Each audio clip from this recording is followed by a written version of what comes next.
Good evening, I'm Amna Nawaz. And I'm Jeff Bennett. On the NewsHour tonight, renewed hope for a diplomatic end to the war with Iran, while the dispute over the Strait of Hormuz continues to roil the global economy.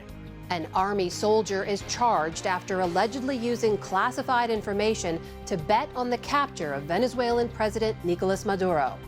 And residents of southern Lebanon used the ceasefire as an opportunity to return home and take stock of what's been lost. Everything is gone. There's no electricity, there's no water, no phone networks. They hit it during the previous war. It was repaired, but during this war, we lost a lot of infrastructure.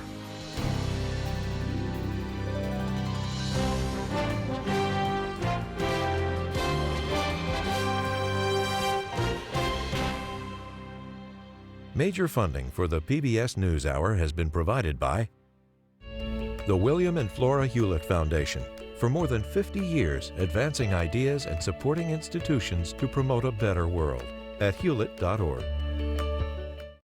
Friends of the News Hour, including Jim and Nancy Bildner, and the Robert and Virginia Schiller Foundation. The Judy and Peter Bloom Kovler Foundation, upholding freedom by strengthening democracies at home and abroad. Certified financial planner professionals are proud to support PBS NewsHour. CFP professionals are committed to acting in their clients' best interest. More information at letsmakeaplan.org.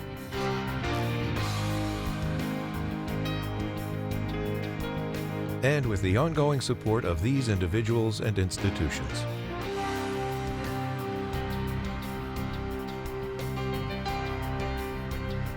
And friends of the NewsHour.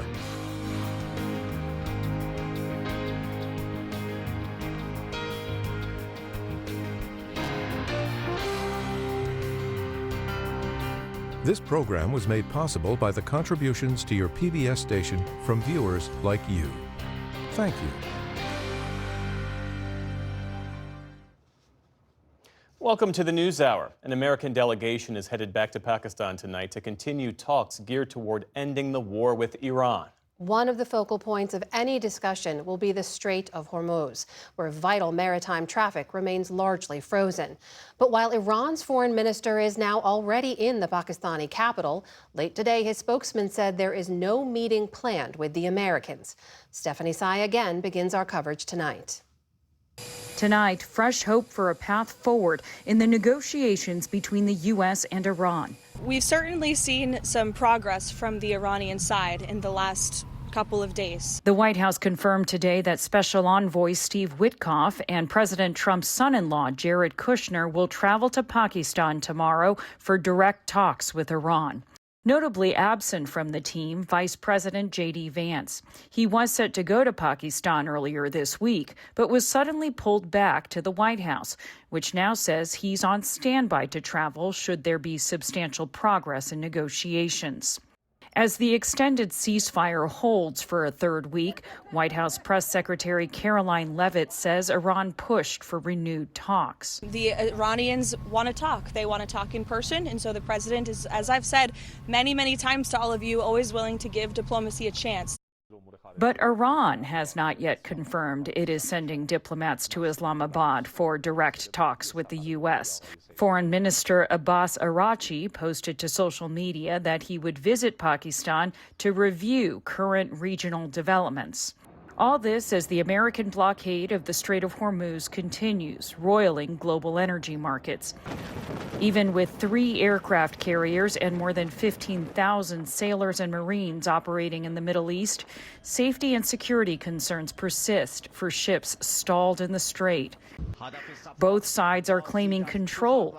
The 2 container ships Iran's Revolutionary Guard boasted of seizing earlier this week are now anchored at port. U.S. Defense Secretary Pete Hegseth admitted today ships are not getting through fast enough. We are seeing vessels transiting. There are paths that are open. So transit is occurring, much more limited than anybody would like to see, and with more risk than people would like to see. But that's because Iran is doing irresponsible things. As pressure ramps up to get goods shipped and prices down, the president is trying to use what tools he can. The White House quietly announced today a 90-day extension of the Jones Act waiver, which makes it easier for foreign vessels to transport oil and natural gas around U.S. ports. As high oil prices stoke worries about the greater U.S. economy, the Trump administration continues its squeeze on the Iranian economy, announcing new economic sanctions on Iran as well as on Chinese companies that the U.S. accuses of transporting Iranian oil. For the PBS News Hour, I'm Stephanie Sy.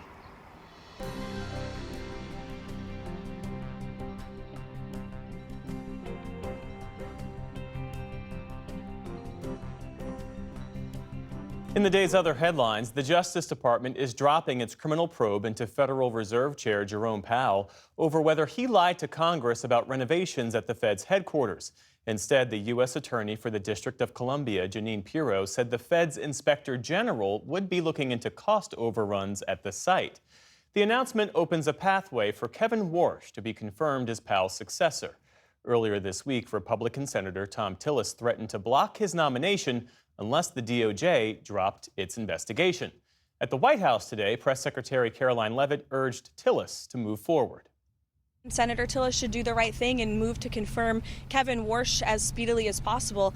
He is a phenomenal candidate to lead the Fed, and we shouldn't be holding our nation's economy hostage because of a disagreement with the Department of Justice. The DOJ investigation of Powell unfolded against the backdrop of President Trump's repeated criticism of the Fed chair for not lowering interest rates faster. A federal appeals court ruled today that President Trump's executive order banning asylum claims at the U.S. southern border is illegal.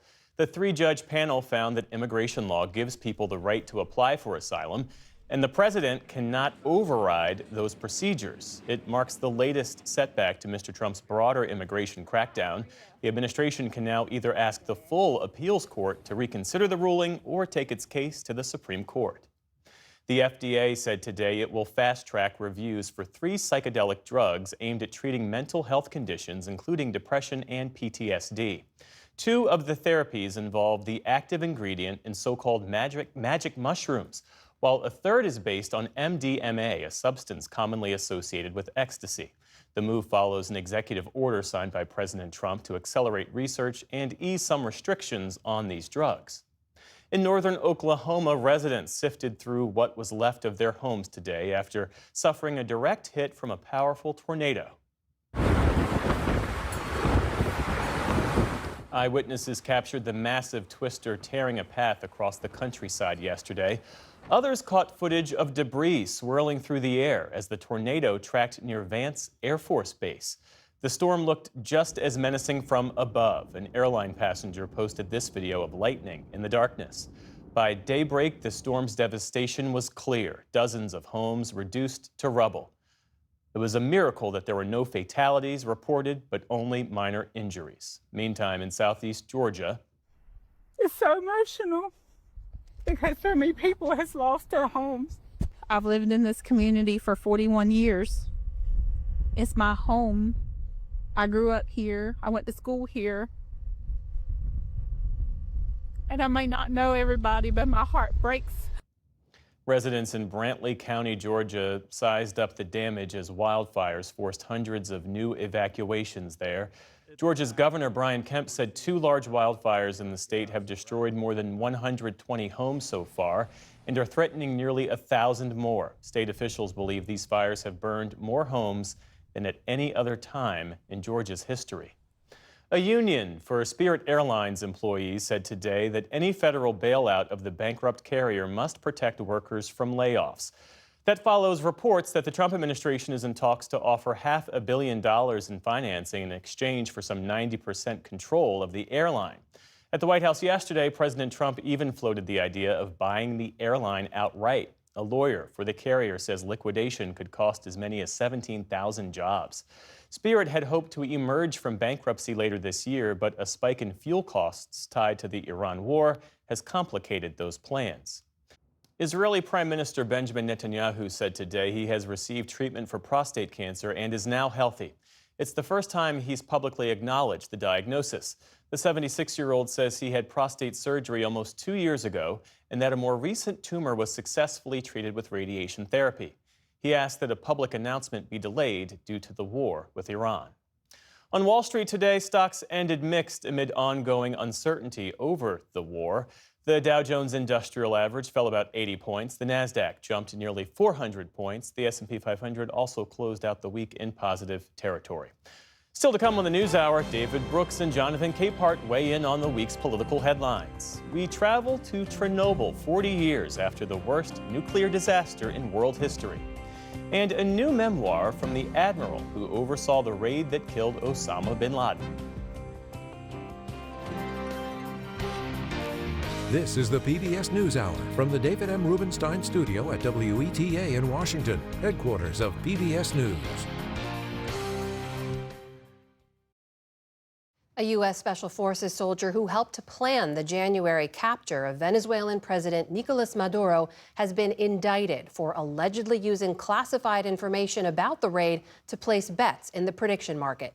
The soldier, who was stationed at Fort Bragg in North Carolina, won more than $400,000 on the platform Polymarket by placing a series of bets about Maduro's removal.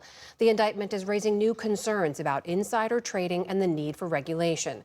Joining us to discuss this is our White House correspondent Liz Landers and David Hill, who's a journalist who writes about gambling for Rolling Stone and on his American Gambler Substack. Welcome to you both. And David, I'll start with you because you follow these markets so closely. Just briefly set the stage for us. What kind of concerns does this indictment raise?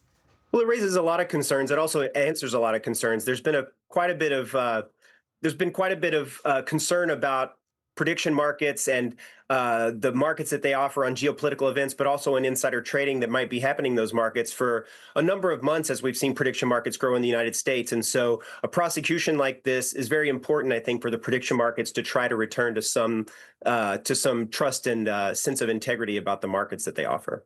And Liz, you had a chance to ask President Trump about this indictment specifically yesterday. What did he say? This news was breaking as we were going back into the Oval Office around 6 p.m. last night. And I asked the president about this case, kind of read some of the details to him. He had actually seemingly not heard about it yet, so he was asking me questions. And then I asked him a follow-up question about these bigger bets that are also being placed about Iran. Here's that exchange.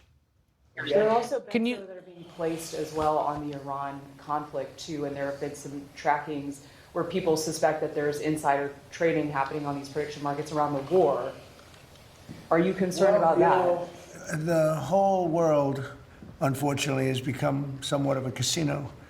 And you look at what's going on all over the world, in Europe and every place they're doing these betting things. I was never much in favor of it. I don't like it conceptually, but it is what it is. No, I think that I'm not happy with any of that stuff. One of those bets that has drawn quite a bit of scrutiny is a large bet again on Polymarket back in March on the death of the Ayatollah. This person made about $500,000, an anonymous bettor on Polymarket. Meanwhile, David, we know there's been guidelines for sports gambling websites in place for years. That is not true when it comes to betting on geopolitical events. We know Congress is just starting to introduce some related bills. But when it comes to regulation or guidelines, what do you think is needed here? Well, what Polymarket and Kalshi want us to believe is that they are offering futures contracts and should be regulated by the CFTC.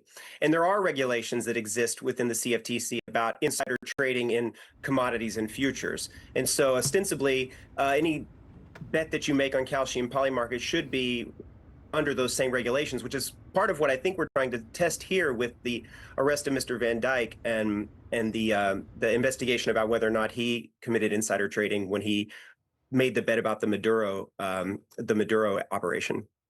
Liz, we know that the White House has reportedly actually issued a warning to its own staff last month against using insider information to bet on the Iran war in the prediction markets. Tell us about that. Pretty unusual. The White House personnel office sent around an email to White House staffers last month, according to the Wall Street Journal, and said that they cannot bet on the Iran war in these prediction markets. The White House said in a press statement that federal employees are subject to ethics guidelines that prohibit the use of non-public info for financial benefit.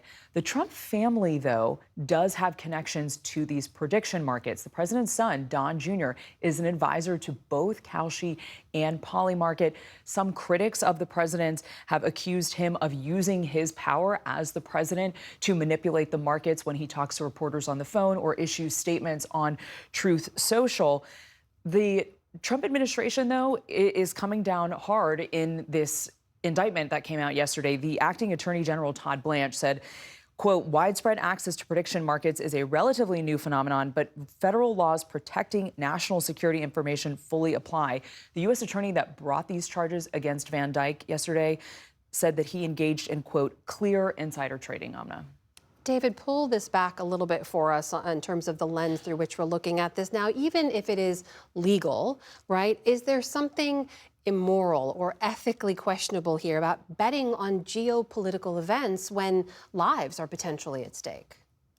Certainly, the question of morality is sort of central to all of this. But I do think it's important to understand that these types of bets are made in the major financial markets every single day. I mean, just one of the big controversies that I think the Trump administration is sort of reacting to isn't just the bets that are made on Polymarket or on Kalshi, but that in the minutes before he announced the Iran ceasefire, there was close to $1 billion worth of oil futures that were traded in the commodities markets. And so there's always this sort of looming question about insider information that could be utilized on bets in the markets that are impacted by world and global events.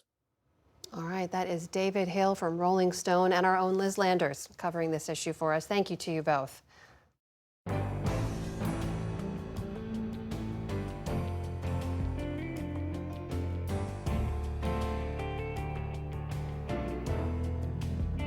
Israel and Lebanon have agreed to a ceasefire for another 3 weeks, but even as that extension was being negotiated, the truce has been unraveling on the ground. That's with multiple violations by both Israel and the Iran-backed militant group Hezbollah. Special correspondent Simona Foltine reports now from southern Lebanon. The people of Aitit have returned to bury their dead. The temporary ceasefire is hanging by a thread, but it has given villagers in southern Lebanon a brief window to come home and take stock of all that's been lost to Israeli bombs. Lubna Sleiman mourns her brother, Hassan Sleiman, a civil defense worker. He is just one of 100 first responders killed by the Israeli military. There's nothing Israel won't target. They don't spare first responders, they don't spare children. He was a medic who was rescuing people who were dying and he was hit. What is the reason? They were clearly marked as an ambulance. Hassan, seen here in the picture to the left, was killed alongside his colleague Youssef Ali Atawi. Israel targeted their ambulance on March 23rd, but until the ceasefire came into force last week, heavy fighting made it impossible to bury them. Youssef's wife, now widow, is pregnant with their first child. I spoke to her sister, Mariam. My sister is expecting a baby, her first son. We are very angry. Yusuf was moving the injured and evacuating the people of the village. He was also working as a mechanic. He had nothing to do with the fighting. Israel killed more than 2,000 Lebanese during 45 days of war. 18 people, including civilians and Hezbollah fighters, are being laid to rest in this village alone. The coffins are carried down to the graveyard to the sound of gunfire, an expression of grief but also defiance. We will not accept humiliation, the mourners chant in an enduring battle cry as old as Shiite faith itself. For many here, Hezbollah, what they call the resistance, is waging a righteous struggle against injustice.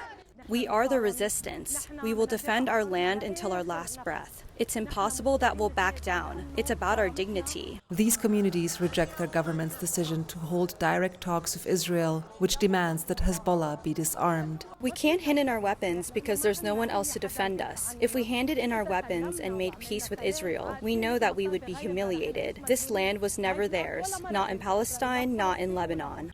Israel has made no sign of withdrawing from Lebanese land. Following the ceasefire, an IDF spokesperson published a map that appears to delineate areas it plans to occupy indefinitely. The Israeli military has prohibited civilians from returning to dozens of villages south of what it calls a forward defense line. We drove right up to this new de facto border. In the village of Hadatha, 6 miles north of the Israeli border, is as far as the Lebanese army has deployed. South of here is dangerous, we are told. South of here, the ceasefire does not apply. This is the furthest Lebanese army checkpoint to the south. The Israeli military is stationed just a few miles down that road in the town of Bint Jbeil. There is an Israeli drone above our heads. And in the few minutes that we've been here, we've heard several explosions. The Lebanese army is telling us that these are controlled detonations carried out by the IDF. So this means that despite the ceasefire, the Israeli military continues to demolish infrastructure in Lebanon's south. The same day, just 2 miles down the road, the IDF killed 2 Lebanese civilians, as well as veteran Lebanese correspondent Amal Khalil. Such strikes have sent a chilling message to journalists and civilians to stay away from Israel's forbidden zone. Youssef Fahad Saleh and his family have little hope to return anytime soon. Their border village of Aita Ashab is once again in Israeli hands. It's the 4th occupation since he was born. The only updates he gets are from news reports posted by Israeli media or the IDF. Seeing this, of course, causes you heartbreak. The enemy is there. They entered and destroyed the land that I grew up on, land I've lived on. It gives you determination to defend and reclaim your land.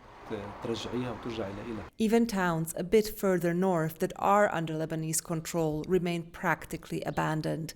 Only about 1/3 of the population have returned to Jbeil al-Bottom, the village chief tells me. Everything is gone. There's no electricity, there's no water, no phone networks. They hit it during the previous war. It was repaired, but during this war, we lost a lot of infrastructure. People here are scared that Israel might strike anywhere, anytime. We are sitting here. We don't know if we should stay or leave.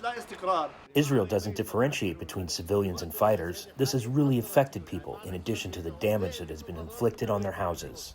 Hezbollah has made it clear it will not accept a one-sided ceasefire. Responding to repeated Israeli violations, the group has claimed responsibility for 10 attacks on Israeli troops, both inside Lebanon and in northern Israel. The ceasefire may have been extended, but for the people of the south, it's a ceasefire only in name. For the PBS News Hour, I'm Simona Foltin in southern Lebanon.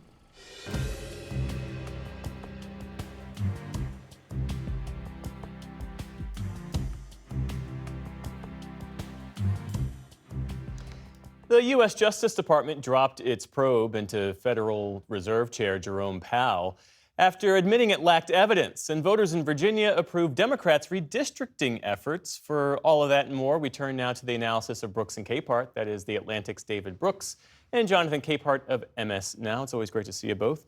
So the DOJ dropped its probe, as we said, into Fed Chair Jerome Powell, in part to clear a path for the confirmation of Kevin Warsh as his successor.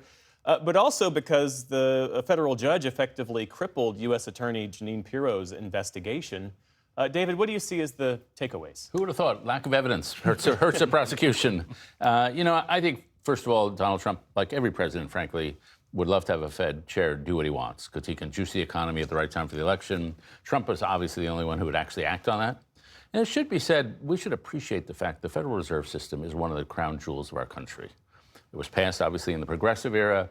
But you look at Greenspan, what Bernanke did was miraculous. I think Powell has been an excellent Fed chair. The fact that we have these independent agencies who are doing their job, with civil servants doing their job, is just something we should be proud of. And the fact that it's under threat, and still under threat, should still alarm us, even if we've had a reprieve on this. The second point is that Tom Tillis, the senator who is retiring, who is holding up the Warsh nomination, it would be interesting to see if other senators who are not retiring start doing that kind of thing, standing up to Trump, now that his approval is in the 30s and not in the 40s.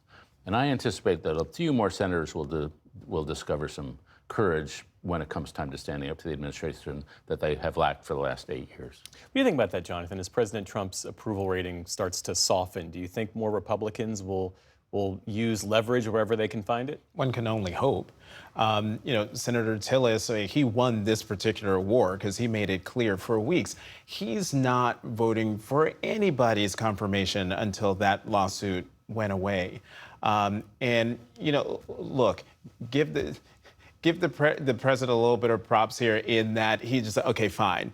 The prosecution is over. I'm going to get my guy in, and maybe he will do what I want him to do on interest rates. But we'll have to take Mr. Warsh at his word that he says that he's not going to be a puppet of the president.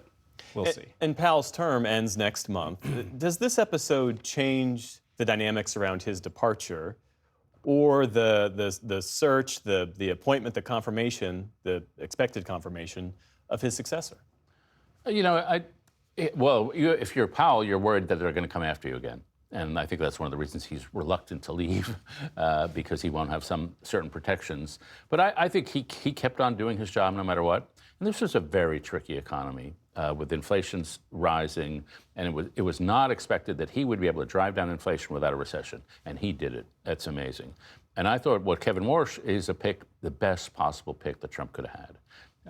I've seen him speak at conferences for years, and he's a serious guy who a normal Republican might have picked, which is not always the case with the Trump administration, substantive guy. So I think, all things considered, that part of the government is in reasonably good shape, and they have a gigantic new building. That is true. And look, the Fed has spent decades really trying to guard its independence from political pressure. Has that wall held, or has something shifted in all of this? Well, it's held for all the reasons that David was just talking about, but now it's going to be tested with Kevin Warsh. And you talked about, he's serious and substantive, and that is all great right now. But how many serious and substantive people in the before times have gone into Trump 2.0 and have done exactly what the president wants to do that is in contravention of everything that they've said before? And I'm thinking specifically of Secretary of State Marco Rubio in a lot of ways. Will a Fed Governor Warsh still be serious, still be substantive, and still be in the good graces of the president? Let's shift our focus to Virginia, because Virginia voters this week approved a Democratic redistricting plan that could allow the party to pick up as many as 4 new seats in the upcoming midterm elections. David, what do you take away from that result? Well, as Jonathan may recall, I hate this whole thing. I hated it when Texas did it. I hated it when California did it. I hate it when Virginia did it. I believe in elections. I would like there to be districts where both parties have a shot of winning. And the number of those districts in this country is now vanishingly small. I understand why the Democrats did it, the Republicans started it, that's all fair. But we're just become a less good democracy. But for the Republicans, the lesson is be careful what you start. And it's weirdly like Iran. In this case, and in Iran, Trump did not anticipate that the other side would take some reaction.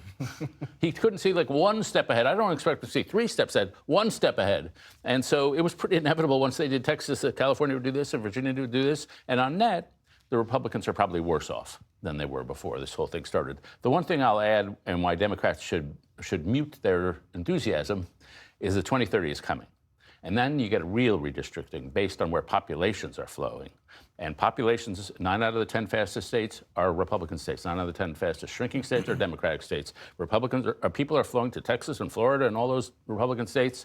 And it could be the case in 2030, even with all this, the Democrats will be in rough shape, because it'll be very hard for them to win the Electoral College as the Electoral College and House votes go to red states. Yeah. You mentioned Florida, Jonathan. Florida Republicans are apparently considering redistricting and redrawing their maps. What do you make of this? Is this just hardball politics, or is there something more corrosive happening here? Yes, it's hardball politics. And, we have the president to thank for it. I'm surprised you did not, maybe he's older than the singing demographic that you usually quote. But I think of James Brown and his song Static. And there's a great line in it that says, "Don't start none, won't be none." And had the president not gone to Governor Abbott and said, "Give me 5 seats," then you wouldn't have had Governor Newsom jump out there and say, "Oh, wait, what? No, we're going to do something." So, as much as we say that, the president started this, I want to give kudos to Governor Newsom for having the backbone and the spine to stand up and say, this is not going to happen. As bad as gerrymandering is, and elections should determine who elected officials are, when one side is trying to cheat before our eyes, we have to do something in response. And I'm glad he did. In the time that remains, let's talk about Iran, because President Trump extended the ceasefire with Iran, but he also said he's in no rush and wants to take his time. Is that measured patience, or does it reflect the absence of a clear endgame? Craziness. I mean, I thought he wanted an off-ramp, and he doesn't seem to be asking. He should be desperate for it. This is an issue that could destroy or severely damage the Trump administration the way Iran-Contra severely damaged the Reagan administration. Second, this is weirdly turning into the Suez crisis. In 1956, the British, it wasn't over the Straits of Hormuz, it was over the Suez Canal. They said, they're trying to block the canal, we won't let them. And then Dwight Eisenhower in the U.S. said, too bad, you're a weak power. You thought you were a superpower? Those days are over. And a lot of people around the world are saying to America, you think you're a superpower? You can't even open the Straits of Hormuz? Your days as superpower is over. So Donald Trump should be eager to get the hell out of this fight. How do you see it, Jonathan? Similarly, I mean, watching this whole thing, I've been confused from the moment the bombs started dropping on Iran, because I don't know why specifically the president took this action. I don't know what his game plan was, has been, or will be. It's as if he thinks of closing a diplomatic deal is the same as closing a business deal, that you can just do it overnight or one blustery performance and you get people to the table to agree to your terms. That's not how this works. I keep thinking about the Iran nuclear deal, the JCPOA. You had 5 nations involved in this, plus the European Union, I believe. And it took months and months of negotiation. Where's the Wendy Sherman? Where's Secretary Kerry? Where's Ernest Moniz, the Secretary of Energy? These were all people, plus the Treasury Secretary. These were all people who painstakingly negotiated the Iran nuclear deal. And instead, what we have from the Trump administration is Steve Witkoff and Jared Kushner, who happens to be, 1, the president's son-in-law, and 2, has major financial interests in the region. How on earth does anyone expect for the Trump administration to come to a deal that will be lasting in the interests of the United States and that will put a lid on the damage that's being done in the Middle East right now? And adding to the perceived confusion, the Secretary of the Navy was also ousted, reportedly having nothing to do with performance in the field, but because of his closeness to President Trump and over a shipbuilding dispute with Pete Hegseth, Secretary Hegseth. What does a leadership shakeup like that signal, especially given that there's an ongoing naval blockade in Iran? Well, he was part of the grown-ups. He's a successful business person who probably knows how to run an organization and probably had his own ego, as successful as he's been, to say, like, I kind of know what I'm doing. I'm not going to do a Pete Hegseth and do whatever Donald Trump tells me to do. I'm not going to do a Pete Hegseth and basically be a buffoon on stage. And so he tried to stand up for the strategy he thought was the right strategy. And that in the Trump second term, that doesn't get you very far. I'm very struck by, it's not only people like him, I'm struck by how many of the more intellectual Trump supporters are really upset about this. He's lost a lot of people, not only Tucker Carlson and people like that, but there's a writer named Chris Caldwell, who in that world is probably the smartest and the most intellectually sophisticated. And they're all like, it's not only this was a bad idea, but even regular Trump voters are saying, where's the thinking process here? Well, you had a red line, and then you walked right through it. David Brooks, Jonathan Capehart. See you here next Friday. Yep. Take care. Have a good weekend.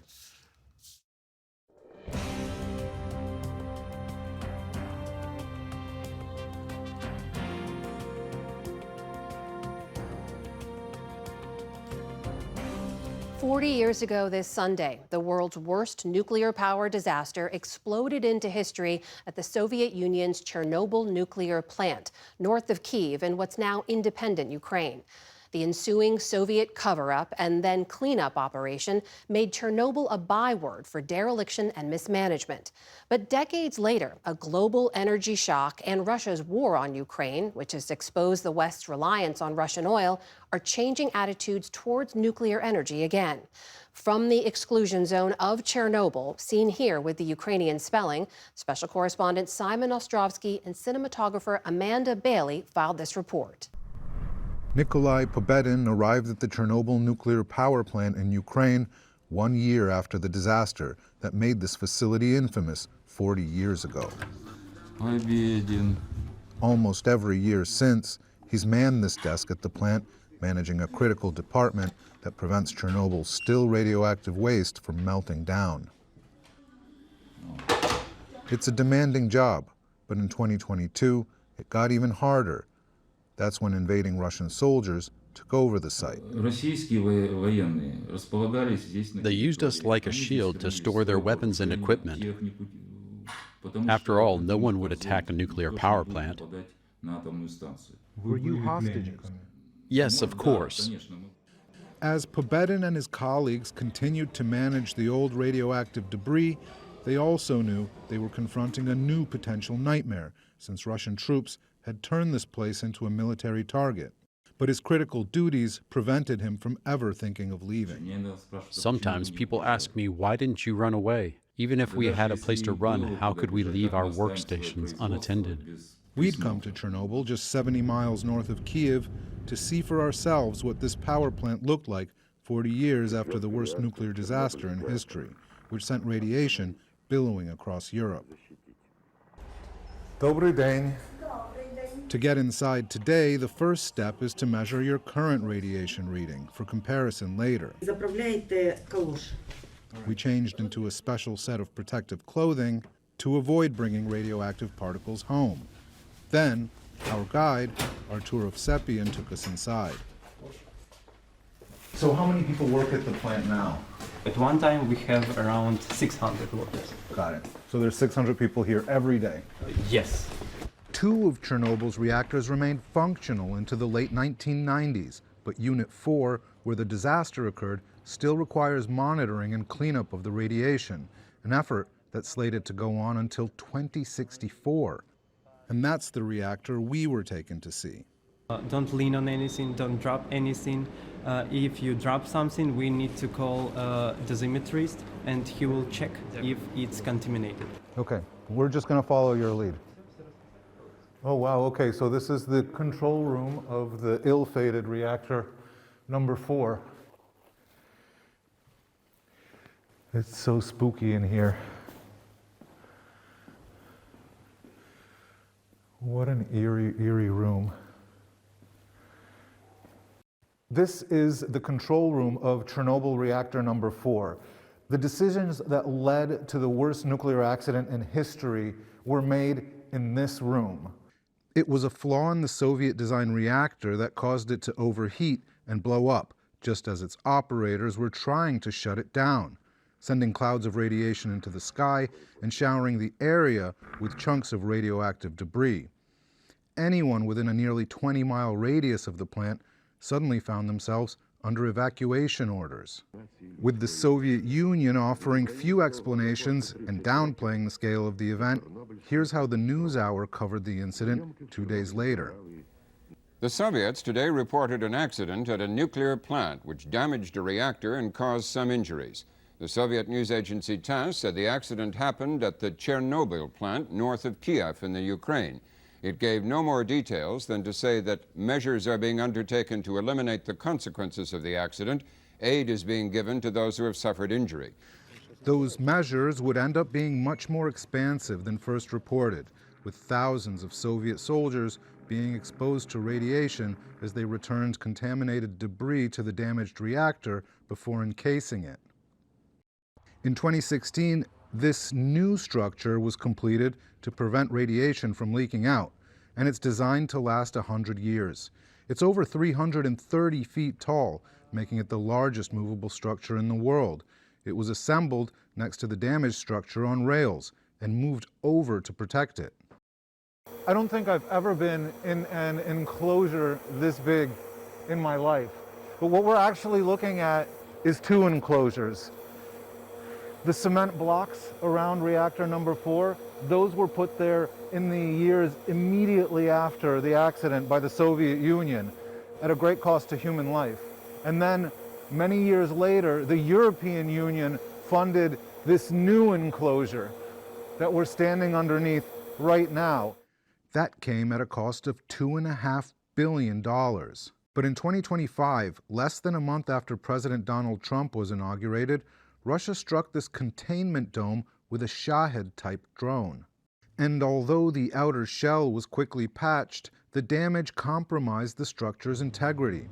This simulation shows how a fire spread inside its inner layers, burning up a membrane meant to seal in radiation. So the drone caused more than 300 holes, which we couldn't fix. And before, this was all completely sealed. Nothing came in, nothing went out. No. Unbelievable that Russia would do this so close to its own border. Yes, exactly. I mean, we're very close to the border of Belarus, and Russia isn't much further away. And yet they would send a drone to strike this dangerous contaminated site. Yes, for sure. Russia does like nuclear terrorism, and the Chornobyl nuclear power plant is the first power plant in the world which was under occupation. The next one is the Zaporizhia nuclear power plant, which is still under occupation. Yes. The fate of the Zaporizhia nuclear power plant, Europe's largest, remains in limbo after Russia captured it in 2022. Their terror has no limits. The attack has put cleanup efforts behind schedule, and it's estimated it'll cost another $500 million to repair the damage, money that will come from an international fund, not Russia. When we get ready to leave, we test it again for radiation. 4, 3, 2, 1. Thank you very much. No contamination. That's a relief. Just outside the plant is the abandoned town of Pripyat, where 50,000 people once lived before the explosion. 40 years later, it's been reclaimed by the forest. For decades, this ghostly landscape stoked fears around nuclear energy. Despite that, Russia went on to become the world's largest exporter of reactor fuel. But the invasion of Ukraine cost it billions in uranium supply contracts with the West, prompting Europe and the US to reinvest in their own nuclear power industry. Volodymyr Kudrytsky is the former head of Ukraine's national energy company. He says not enough has been done globally to break from Russian energy. I think that not many countries in the world really realize how dangerous it is to depend on Russian energy in any form, gas, be it gas, oil products, or uranium. Russia weaponizes energy. It did it with Europe. It can do this with any other big customer like United States. Kudrytsky says Russia's targeting of Ukraine's energy sector makes the case for building many smaller energy facilities, including nuclear, and shifting away from centralized, large sites that can more easily be destroyed in a conflict.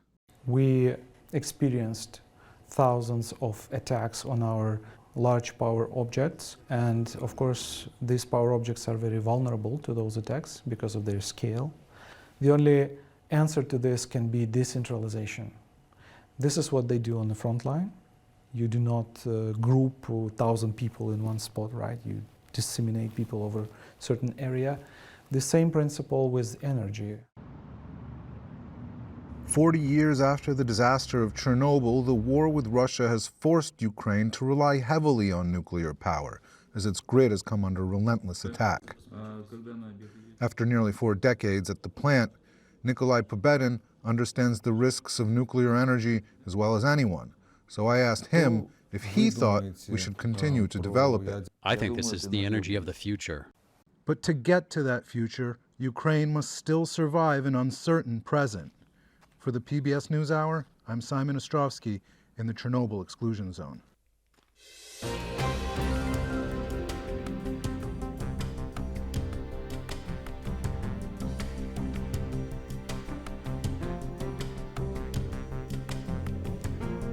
U.S. Navy Admiral William McRaven served for nearly 4 decades in a highly decorated career, from Navy SEAL to commander of the Joint Special Operations Command. Since then, he's been a chancellor of a major university system at the University of Texas, a professor at their LBJ school, and a best-selling author. And while history holds a place for him as the man behind the high-stakes raid that brought Osama bin Laden to justice, McRaven is also widely known for his 2014 speech, Make Your Bed, which went viral. Many of his speeches are collected in his new book called Duty, Honor, Country, and Life. And he joins us now. Admiral, welcome to the NewsHour. It's great to be with you. Thanks. Thanks for being here. I do want to lean into your expertise while we have you and ask you about this ongoing war in Iran, because we've heard President Trump predict the war would be over soon, a matter of days, a matter of weeks. Just yesterday, he said, "Don't rush me," when he was asked about a timeline. How long do you think this war is going to continue? Yeah, well, right now, I think it depends on how long we want to continue to enforce the blockade. The problem we have right now is the Iranians don't really want to come to the negotiating table until we lift the blockade. Conversely, President Trump doesn't want to lift the blockade because that's really his leverage. So somebody's going to have to blink. Now, they are talking about the foreign minister coming to Pakistan to meet with Steve Witkoff and Jared Kushner, and so maybe there will be some progress there. But at the end of the day, the president has to get to a point, what I think is a strategic point, where the straits are open back in and he somehow gets the Iranians to agree not to enrich the uranium beyond a certain point. That's only going to happen, I think, if at some point in time we lift the blockade. Now, you can lift the blockade for the ceasefire and then flip a switch and turn it right back on if the Iranians don't comply. I mean, this does have some hallmarks of what I'd call cautionary tales of the past, right? Where we have no really clear goal, shifting timelines. Do you worry this is going to just turn into another prolonged conflict? Yeah, I don't think it'll be terribly prolonged, but it's certainly going to go on for another couple of weeks and maybe a month or so. Again, this is because we are at this impasse. And I know what will happen at the negotiations. We will say, these are the things we want done, and the Iranians will say, no, we don't agree to that. If you look at the JCPOA, it took 18 months to negotiate the JCPOA, the nuclear plan under the Obama administration, and that was people that were professional negotiators. So this idea that somehow with a couple of meetings between a representative from Iran and a couple of representatives from the U.S., that somehow we're going to magically kind of come to an agreement, I hope so. I mean, I hope that plays out. I hope they open the straits back up. I hope the Iranians kind of settle down a little bit. But hope is not a strategy. So, again, I think the president can use the blockade as a little bit of leverage to get what he needs. I want to ask you about this book and the title specifically, because it comes from a quote from General MacArthur, the duty, honor, and country part. You added the word life, though. Tell me about that. Why? Well, in MacArthur's 1962 speech to West Point, he talks about duty, honor, country. And if you haven't heard it, it's a fabulous speech. And he's 82 years old, so this is, he is an old man reflecting on his time really as a soldier.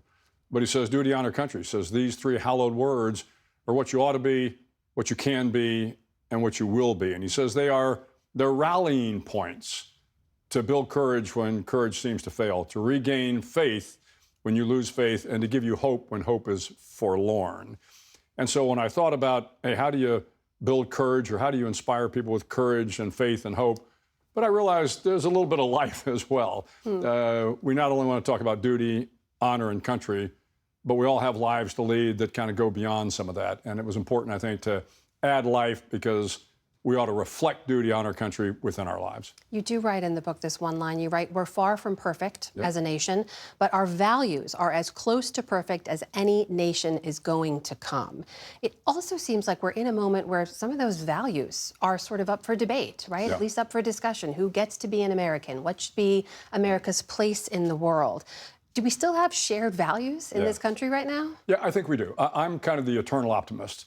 And sometimes I get accused of being too optimistic and too Pollyannish, but far from it. I mean, I have traveled the world. I spend 4 days a week on the road meeting with young people all across the country, and they still have these values. Their parents, their guardians, their teachers, their coaches are still trying to instill in the young men and women, and some of us older folks, these values of equality and justice and the rule of law and civility and perseverance, things that I think are important for all of us to have. At the end of the day, we as Americans, I think, still believe we want to be the good guys. I know every soldier, sailor, airman, Marine out there, everybody in the government service wants to be the good guys in the world. So while you see it coming from Washington, and if all you do is watch the 24-hour news cycle or you listen to one of the right or left side, you feel like we've lost our way. But when you speak with a lot of the other people in the country, I think we're doing okay, actually. You also wrote in an op-ed, I should know, back in 2019, it was a title, the op-ed was titled, "Our Republic is Under Attack," right, by the president. And you talked about a lot of the things you talk about in the book now, about defending U.S. values abroad, about the abandoning of allies, the attacks on democratic institutions. And you said in that back then that if this president doesn't demonstrate the leadership America needs, it's time for a new person in the Oval Office. Right. That was back in Trump's first term. Right. What do you make of his second? Well, I'm certainly not a fan of the president. I don't think that comes as a surprise to anybody. But, you know, at this point in time, and I've been very careful because we are at war, so I want to make sure that any of the military, you know, officers enlisted that are out there that are listening, they have an obligation to fill their oath, and they have an obligation to the President of the United States as the Commander-in-Chief. Yeah. And while I personally don't like the President, and I'm not thrilled with Secretary Hegseth, we have a responsibility to follow lawful orders. Now, if it's not a lawful order, then you also have a responsibility not to follow it. But I think at this point in time, until we can get past this conflict, again, the military needs to be aligned, get the job done for the American people. You include a lot of poetry in this book, which may surprise people. And we talked a little bit about our shared love of poetry, but poetry your mother shared with you, poetry you yourself write. There's a poem in there called Departing Afghanistan, which you note was written before the Taliban had reclaimed power in 2021. But there's a line in there that struck me. You said, "The fight was a good one, noble and right." I wonder how you look at this moment we're in now, when the U.S. is considering sending hundreds of Afghans, interpreters and others who helped us in the U.S. effort to Afghanistan or to the Democratic Republic of Congo, not the U.S. Yeah, that's painful. I hope that doesn't happen. I mean, the Afghans that supported the U.S. military, much like the Iraqis that supported the U.S. military, we need to take care of them as well as we took care of our soldiers. The fact of the matter is, these young men and women that were translators, that were with us on the battlefield, they deserve the exact same support that our soldiers coming back home do. And it would be a tragedy, and again, would not put America in a good light if we send these Afghan refugees to the DRC or back to Afghanistan.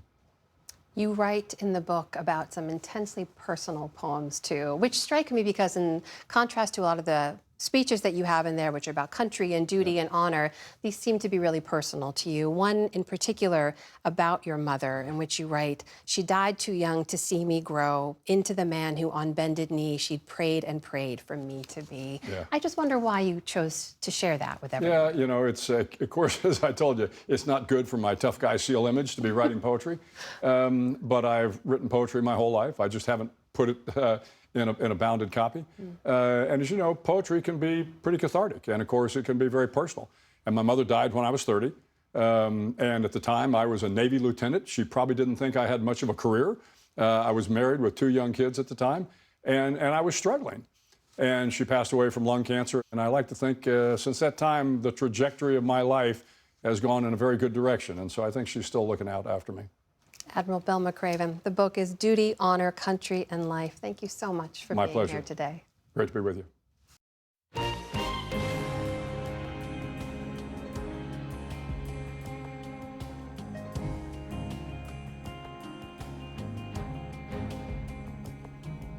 Be sure to catch Washington Week with The Atlantic tonight here on PBS. Jeffrey Goldberg and his panelists discuss why President Trump's actions this midterm election year might be backfiring on his own party. On Compass Points this weekend, guest host Lisa Desjardins sits down with former lawmakers for an inside look at the increasing tension between the White House and Congress and the battle over war power authority.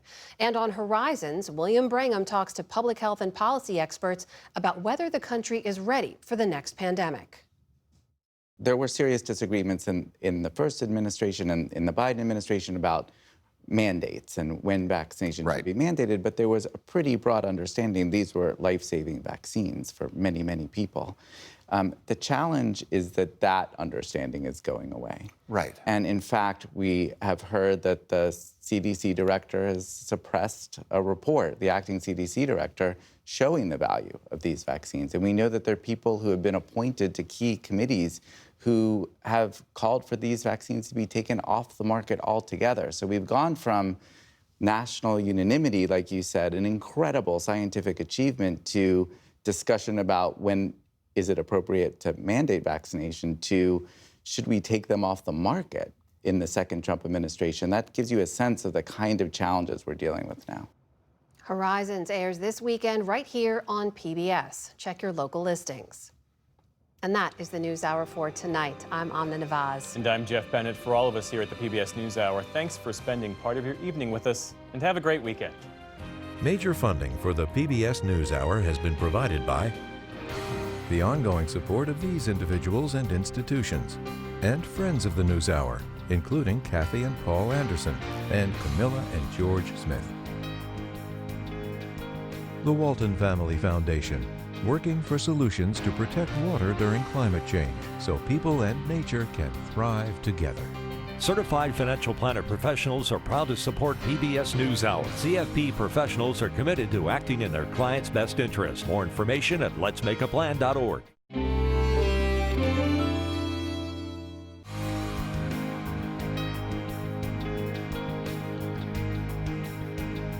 And with the ongoing support of these individuals and institutions.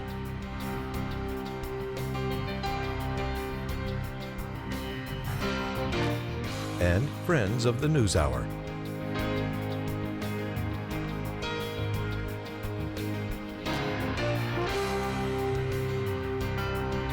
This program was made possible by the contributions to your PBS station from viewers like you. Thank you.